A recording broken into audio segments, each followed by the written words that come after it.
kulanti wacan oo wanaagsan daawadayaal waxaan idin leeyahay sidoo kale sanad wacan oo wanaagsan waxa maanta aynu ka hadli doonaa sanadka hadda ugu dambeeyay 2019 dhinaca social media dhacdooyinka ugu waaweynaa dabayaaqada bishii December iyo horaantii December waxay ahayd dhacdooyinka ugu waaweynaa durdur media markii habada laga saaray Xasan Toob sidaas oo kale waxa markaas isla December dabayaaqadeeda 2019 qadka laga saaray YouTube channelkii Asad Xaajiyo oo ah YouTuber ku sugan dalka Malaysia dabcan waxay ahaayeen 2019 dhacdooyinka ugu waaweynaa waliba bisha December oo laba markaas dhacdo waaweyn ay ahayd oo markaas laba YouTuber caan ah la soo weeraray durdur media guud ahaan markaas habada ayaa laga saaray arintaas qabsi badan ay tagtay Xasan Toob oo qof markaa ku qabsaday dhinaca iyo CID iyo degmo iyo gobolkii kiisku dheeraaday laakiin tan markaasi Asad Xaajiyo qaabkaas way ka duwneed maxaa yeelay qofkii isaga ka jabsaday xilliga ma garin laakiin Xasan qof uu ku tuunsana xilligaasi Asad Xaajiyo sida markaa hore markaa isaga u sheegay waxa markaa laga soo weeraray dalka Mozambique oo markaas qaarada Afrika markaa kamid ah waxa markii la soo weeraray dhacday in guud ahaan hawada markaas laga saaray maadaama yes uu aqbalay u maleynay in armahena uu soo codsado sida daraadeeda uu aqbalay sidoo markaa wareysi karo uu sheegay hadaba Asad markii laga dhacay kadib waxa lagu raad joogay qofkii YouTube-ka markaa jabsaday markii wuxuu ahaa YouTube channel oo boqolkii markaas dhaafay silver play button-kiisa helay sidoo kale juhdi badan la geliyay waqti badan markaas lagu holanaa dhowr mar markaas AdSense-gii oo loo dalbayay dhowr mar markaas bedel badan la sameeyay laakiin hadda wali review-gii uu ku jiray waxa dhacday in hawada markaa laga saaray hadaba wararkii ugu dambeeyay waxa la helay shakhsiga markaasi jabsaday YouTube channelkii Asad Xaajiyo waa uu karkaray dabcan Soomaalida inta badan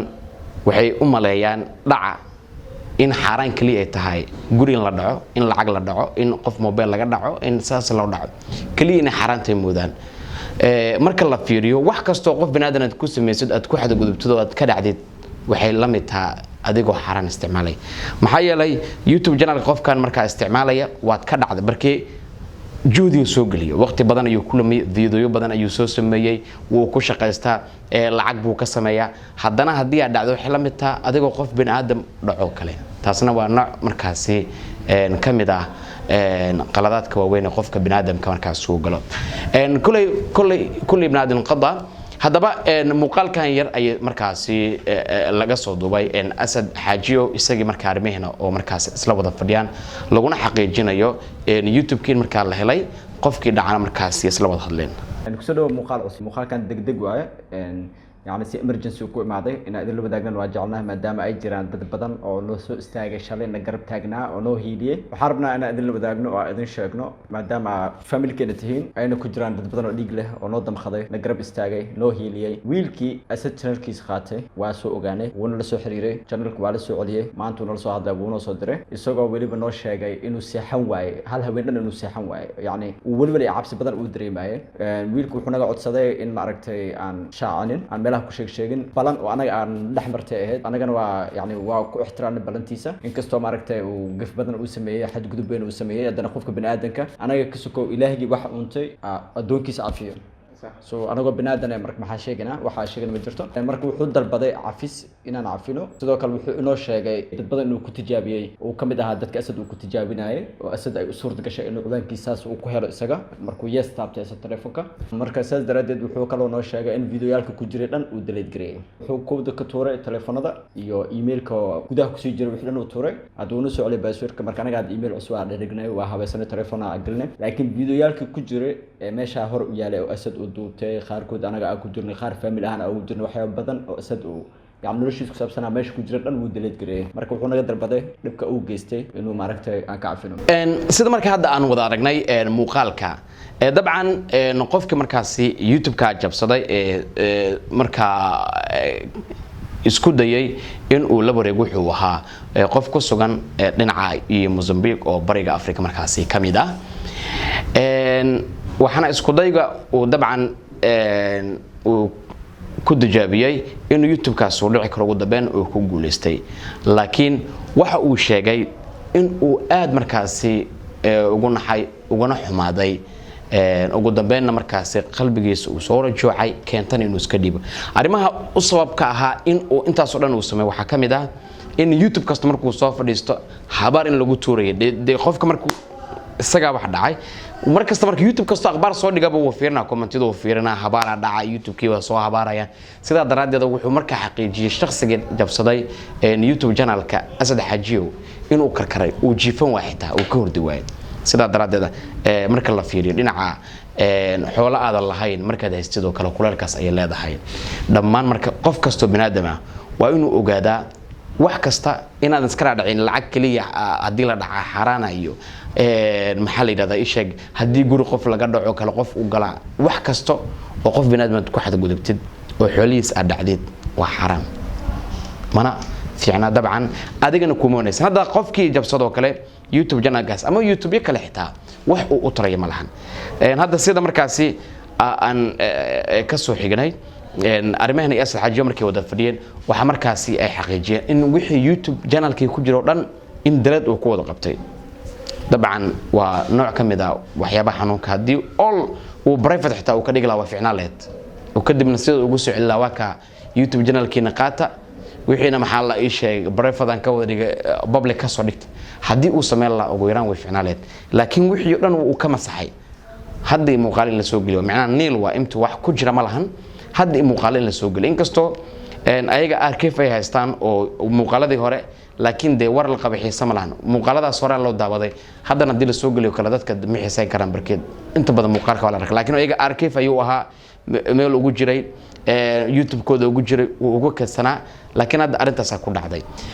dabcan waa wax markaas falxun dhammaan dadka isku dayaya in YouTuberada marka weerar inay ku soo qaadaan waxaan idhi lahaa arimaha noocaas oo kale ma fiicna qof walaalkaaga oo kale xuliis aad jabstid ama micnaha isku day aad sameeysid aad ku dhacdid xaqiiqatan sida marka u hadan loo binaadamada iyo qofka muslimka uma fiicna wax xaraam ah maxaa yeelay wax kasto oo qof marka ku sameeyay dhacda waxaan badan tahay Asad markii YouTube markii laga dhacayay hadalada dareen kale oo ku hadla waxay ahayd in qofkii marka YouTube-kiisa jabsaday inuu la mid yahay qofkii isaga xabada ku dhiftay ee marka hadda ugal jarka saaray iyo qofkaas markii waa sax hadalkaas wuxuu ugu soo yaray maxaa yeelay waxa lagu sameeyay xadgudub nooc kamid ah xadgudubka qofka binaadamka waxa uu noqday qof jismuraal aad markaas xitaa u niyijabay oo YouTube oo dhan ka niyijabay YouTube ma sidana isagoo dhan hadaan iska dhaafay mashquulkiisa stresskiisa ka baran wuxuu ku sugtay iska dhaaf markii wuxuu xilliga ugu sugtay waxay ahayd juhdi badan uu soo galiyay waqti badan uu soo galiyay wax badan ay ka baxay waqtiga ka lumay maxaa la yiraahdaa sheeg dadaal badan buu sameeyay intaas oo qof oo macaamil buu helay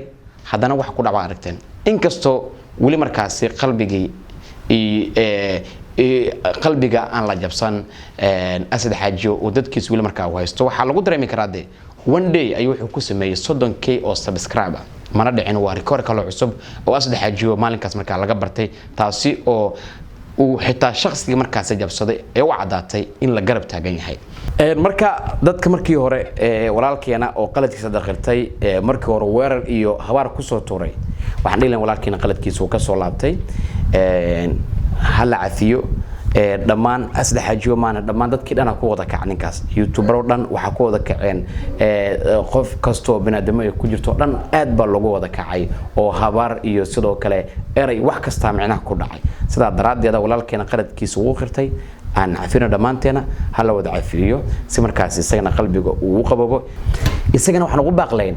in armaha YouTuberada weerarka inuu iska dhaafo walaalkeena aad baad u maasan tahay qaabka markaad ugu soo celisay dabcan YouTube-kii Asad Xaajiyo dhamaanteena dabcan waxa la sheegay anagana waynu kooda cafinay Asad Xaajiyo uu ku cafiyay walaalkiis armeen uu ku cafiyay isna dhinaca Facebook ku fidiyay reer Xaajiyo dhan way ku cafiyeen anagana de YouTuberada hadaan nahay anagana waan ku cafinay waxaan kugu baaqlahayn in hadda kadib arimaha jabsiga ina brother aad iska dhaaftid guud ahaanba ma ahan wax qurux badan waxay la mid tahay adoo qof bini aadan toogtay waxay la mid tahay adoo qof bin aadam guri ka dhacay ama hanti ka dhacay sidaa daraadeed wax kugu baaqleedna in arrimahaas oo dhan iska reebto adiga iyo dabcan saaxiibada kale jira isku daya in YouTube markaas inay jabsadaan ma aha wax qurux badan qofku waxa fiican walba intuu jabsan lahaa isaga mid inuu iska sameeyo u fiican haba u kala kaco intuu qof kale macnaha hakray lahaa aad baad u maasantiin saaxiibada Babaarta Media ونجيب هذا نجيب وإذا كاكا تغيا نود قليل